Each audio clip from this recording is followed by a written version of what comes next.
Le cloud, c'est aussi une question de confiance. Est-ce que ça suppose qu'il y ait un partenariat, une proximité de plus en plus étroite avec les clients d'une part, mais aussi peut-être avec des partenaires? Alors, la clé, c'est le partenaire.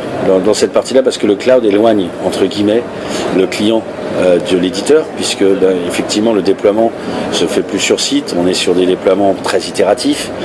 Et si on n'y prend pas garde, on peut effectivement très vite perdre ce fil conducteur qui mène à la confiance. Et donc, la rupture de confiance peut être très très rapide parce que quelque chose qui ne fonctionne pas quand on est on-prem, eh ben on arrive pour le régler, et donc c'est plutôt valorisant pour l'éditeur et pour le client parce qu'on voit qu'il y a une implication de l'éditeur, alors que sur le cloud, le client ne nous voit pas travailler, et donc et c'est à nous aussi de travailler et c'est là où le partenaire est essentiel dans la relation, parce que le partenaire va être beaucoup plus proche sur le terrain du client.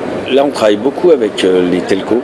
Je pense on arrive sur une nouvelle génération de MSSP, tels qu'on les appelle.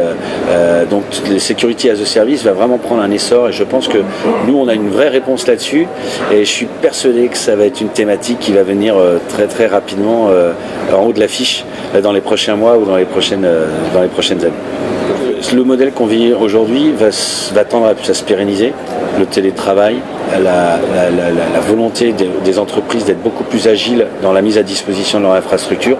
Et on va voir, je pense, des choses qu'on entendait encore l'année dernière sur le MPLS, sur des choses encore des réseaux très très plats. La micro-segmentation va devenir une vraie réalité, même si elle y est déjà, mais ça va être un accélérateur avec le SD-WAN et toutes ces parties-là. Donc, je pense que l'année prochaine, on parlera encore de travail à distance et de télétravail.